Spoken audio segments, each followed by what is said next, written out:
Hello guys, as A repeater എനിക്ക് പറയാനുള്ള കുറച്ച് കാര്യങ്ങൾ നിങ്ങളോട് ഷെയർ ചെയ്യാനാണ് ഞാൻ ഇന്ന് വന്നിരിക്കുന്നത്. നമുക്കെല്ലാവർക്കും IBPS കലണ്ടർ വന്ന കാര്യം എല്ലാവരും അറിഞ്ഞു കാണണം. അപ്പം റിപ്പീറ്റേഴ്സിന് എല്ലാം ഇതിനെക്കുറിച്ച് അറിയാം. ബട്ട് പുതിയതായിട്ട് ഇപ്പം ബാങ്ക് കോച്ചിങ്ങിന് ജോയിൻ ചെയ്ത കുട്ടികൾ ആദ്യമായിട്ട് എക്സാം പോകുന്ന 2026 ആദ്യമായിട്ട് എക്സാം എഴുതാൻ പോകുന്നവർക്ക് വേണ്ടിയിട്ടുള്ളൊരു ഒരു ഗൈഡൻസിനാണ് ഞാനിപ്പം പറയുന്നത്. അപ്പം ഫസ്റ്റ് എക്സാം എന്ന് പറയുമ്പോൾ IBPS PO ആണ് റിലീസ് ചെയ്യുന്നത്. ഫസ്റ്റ് എക്സാം IBPS POയുടെ ആയിരിക്കും. അത് ഓഗസ്റ്റിലാണ് നമുക്ക് എക്സാം ഷെഡ്യൂൾ ചെയ്തിരിക്കുന്നത്. എന്നിട്ട് അതിൻ്റെ മെയിൻസ് വരുമ്പോൾ ഒരു ഒക്ടോബർ ആയിരിക്കും. അതായത് പ്രിലിംസും മെയിൻസും തമ്മിൽ നമുക്ക് ഒരു മാസത്തെ ഗ്യാപ്പേ കിട്ടും.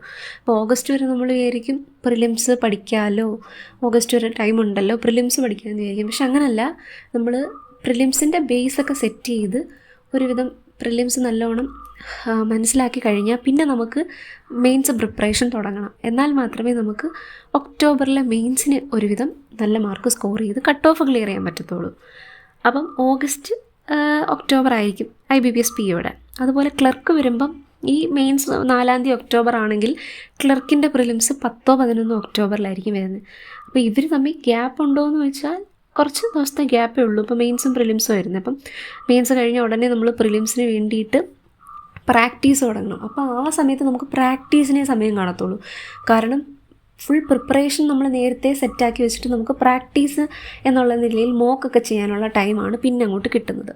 അപ്പോൾ ഈ ഇപ്പം നടക്കുന്ന ഈ ജാനുവരി, ഇപ്പം നമ്മുടെ ഈ മാസങ്ങളുണ്ടല്ലോ, ഈ ഓഗസ്റ്റ് വരെയുള്ള നമ്മുടെ ഈ മാസങ്ങൾ വളരെ ക്രൂഷ്യലായിട്ടുള്ള മാസങ്ങളാണ്.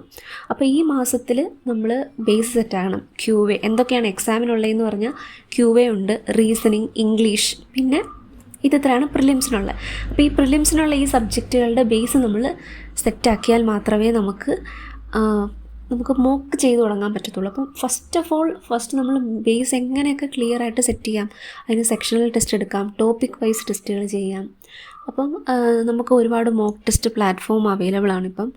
അപ്പം ഞാൻ പറയുന്നത് ടെക്സ്റ്റ് ബുക്കിൻ്റെ പ്രിലിംസ് പഠിക്കാൻ വേണ്ടി ഏറ്റവും നല്ലത് ടെക്സ്റ്റ് ബുക്കിൻ്റെ മോക്ക് ടെസ്റ്റ് ചെയ്യുന്നതാണ്. അതിനകത്ത് ടോപ്പിക് ടെസ്റ്റുകളുണ്ട്. അപ്പോൾ നമുക്കിപ്പോൾ ടൈം ആൻഡ് വർക്ക് അറിയത്തില്ല എന്ന് വെച്ചോ, അല്ലെങ്കിൽ സ്പീഡ് ആൻഡ് ഡിസ്റ്റൻസ് അറിയത്തില്ല എന്ന് വെച്ചോ, അപ്പോൾ അതിനൊക്കെ നമുക്ക് ടോപ്പിക് വൈസ് നമുക്ക് പഠിക്കാനുള്ള ഒരു ഓപ്ഷൻ ഉണ്ട് അതിനകത്ത്. അപ്പോൾ നമുക്ക് അങ്ങനെ സെറ്റാക്കാം.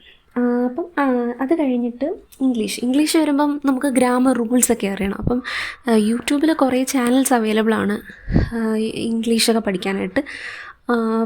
ബട്ട് ഞാൻ പറയുന്നത് അങ്ങനെ പഠിക്കാം, റൂൾ വൈസായിട്ട് നമുക്ക് പഠിച്ചു പോവാം. പക്ഷേ ചിലപ്പോൾ ഹിന്ദി ചാനൽസൊക്കെ ആകുമ്പോൾ നമുക്ക് മനസ്സിലാവണമെന്നില്ലല്ലോ, ചിലപ്പോൾ അവർ ഹിന്ദിയിലൊക്കെ പറയുമ്പോൾ. അപ്പം നമ്മൾ ഈ മോക്കൊക്കെ ചെയ്യുമ്പം, അല്ലെങ്കിൽ ഇംഗ്ലീഷിൻ്റെ സെക്ഷനലോ ഗ്രാമറിൻ്റെ സെക്ഷണൽ ടെസ്റ്റ്, ടോപ്പിക് ടെസ്റ്റൊക്കെ ചെയ്യുമ്പം നമുക്ക് അതിൽ നിന്ന് തന്നെ കുറേ ഗ്രാമർ റൂൾസ് കിട്ടും. അതിനകത്ത് അവർ സൊല്യൂഷനകത്ത് കുറേ ഗ്രാമർ റൂൾസ് തരും. അപ്പം നമുക്ക് അത് തന്നെ ഇനഫാണ്, നമുക്ക് എക്സാം പാസ്സാകാനുള്ള സംഭവമൊക്കെ അതിൽ നിന്ന് കിട്ടും. അത് നമ്മൾ എപ്പോഴും നോട്ട് ചെയ്ത് പഠിക്കണം. പക്ഷേ എന്ന് പറഞ്ഞ് റൂൾസ് പഠിക്കേണ്ടെന്നല്ല, 120 ഗ്രാമർ റൂൾസ് എന്നൊക്കെ പറഞ്ഞ് യൂട്യൂബിൽ കുറേ നിമിഷ മാമിൻ്റെയൊക്കെ അവൈലബിൾ ആണ്. അതൊക്കെ കണ്ട് പഠിക്കേണ്ടവർക്ക് അങ്ങനെ പഠിക്കാം. പിന്നെ അതിനോടൊപ്പം തന്നെ നമ്മൾ എന്തോ ചെയ്യണം, ഈ ഓരോ സെക്ഷണൽ ടെസ്റ്റ് അല്ലെങ്കിൽ ടോപ്പിക് ടെസ്റ്റ് ചെയ്തിട്ട് അതിൽ നിന്ന് റൂൾസ് എല്ലാം എഴുതി വെച്ചിട്ട് പഠിക്കാം. അപ്പോൾ അങ്ങനെ ഇംഗ്ലീഷിൻ്റെ കാര്യത്തിൽ സെറ്റാക്കാം. പിന്നെ QAയിൽ കൂടുതലും പ്രിലിംസിന് ചോദിക്കുന്നത് സിംപ്ലിഫിക്കേഷൻ, അപ്രോക്സിമേഷൻ, മിസ്സിംഗ് നമ്പേഴ്സ്, അല്ലെങ്കിൽ നമ്പർ സീരീസ്, പിന്നെ റോങ് നമ്പർ സീരീസ്, അങ്ങനെയൊക്കെ ആയിരിക്കും. പിന്നെ ക്വാഡ്രാറ്റിക് ഇക്വേഷൻ. അപ്പോൾ ഇത് നമുക്ക് വളരെ നല്ലോണം സ്കോർ ചെയ്യാൻ പറ്റുന്ന, കൂടുതലൊരു 10-15 മാർക്ക് നമുക്ക് ഇത്രയും ഏരിയാസിൽ നിന്ന് നമുക്ക് സ്കോർ ചെയ്യാൻ പറ്റും. അപ്പം ആദ്യം ചെയ്യേണ്ടത് ഇത്രയും സ്പീഡാക്കി എടുക്കണം. മറ്റേ ടോപ്പിക് ടെസ്റ്റോട് പഠിക്കുകയും വേണം, ഇത്രയും സ്പീഡാക്കി എടുക്കുകയും വേണം. അപ്പോൾ നമുക്ക് ഒരുവിധം നല്ല സ്പീഡ് കിട്ടിക്കഴിഞ്ഞാൽ സ്പീഡ് മാത്സിൻ്റെ സ്ക്വയർ, ക്യൂബ്, ഇതൊക്കെ നമ്മൾ കാണാൻ പഠിക്കണം. ഒരു 10-30 വരെയുള്ള ടേബിൾ, അല്ലെങ്കിൽ സ്ക്വയർ, ക്യൂബ്, പിന്നെ അതൊക്കെ നമ്മൾ കാണാതെ പഠിച്ചാൽ മാത്രമേ നമുക്ക് പെട്ടെന്ന് ഓർത്ത് ചെയ്യാൻ പറ്റത്തുള്ളൂ. അതുപോലെ തന്നെ ഫ്രാക്ഷൻ്റെയൊക്കെ സിംപ്ലിഫൈഡ് ഫോമൊക്കെ പഠിക്കണം. ഇപ്പം എക്സാമ്പിൾ എന്ന് പറയുമ്പോൾ ഇപ്പോൾ 12 1/2% എന്ന് പറയുന്നത് എത്രയാണ്, അതെന്ത് 1/8 ആണ്.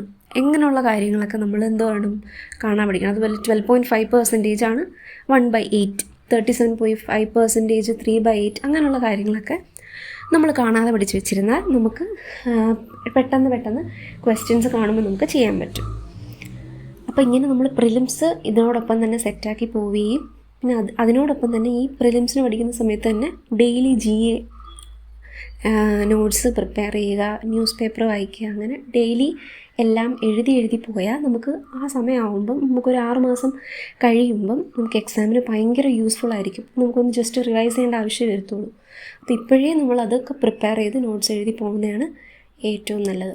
പിന്നെ ഇതോടൊപ്പം തന്നെ RBI അസിസ്റ്റൻറ്റ് ഉടനെ വിളിക്കുമെന്ന് പറയുന്നുണ്ട്. RBI അസിസ്റ്റൻറ്റ് വിളിക്കുകയാണെങ്കിൽ നമുക്ക് ഈ മാസം ജാനുവരി ഒക്കെയുള്ള ഫെബ്രുവരിയിലൊക്കെയുള്ള കറണ്ട് അഫയേഴ്സ് വളരെ ഇമ്പോർട്ടൻ്റ് ആണ്. അപ്പോൾ അതുകൂടെ ഇതോടൊപ്പം തന്നെ എഴുതിപ്പോയാലേ നമുക്ക് അന്ന് യൂസ്ഫുൾ ആവത്തുള്ളൂ.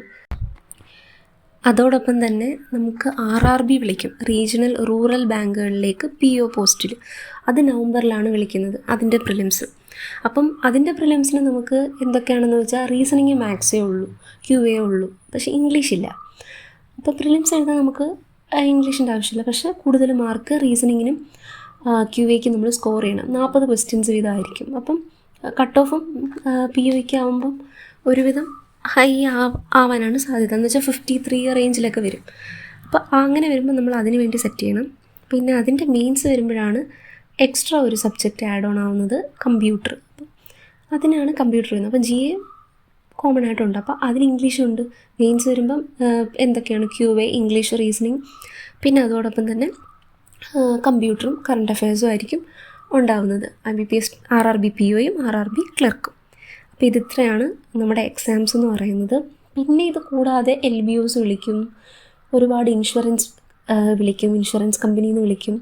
അപ്പോൾ അങ്ങനെ കുറേ എക്സാംസ് നമുക്ക് ഈ ഒരൊറ്റ സിലബസും ഒറ്റ പഠനം കൊണ്ട് നമുക്ക് കിട്ടാവുന്നതേ ഉള്ളൂ. അപ്പോൾ എല്ലാവരും ഇപ്പോഴേ മെയിൻസിനും പ്രിലിംസിനും കൂടെ വെച്ച് പ്രിപ്പയർ ചെയ്ത് പോകണമെന്നാണ് ഞാൻ പറയുന്നത്. നമുക്ക് ഒരുമിച്ച് പ്രിപ്പയർ ചെയ്യാം. Thank you.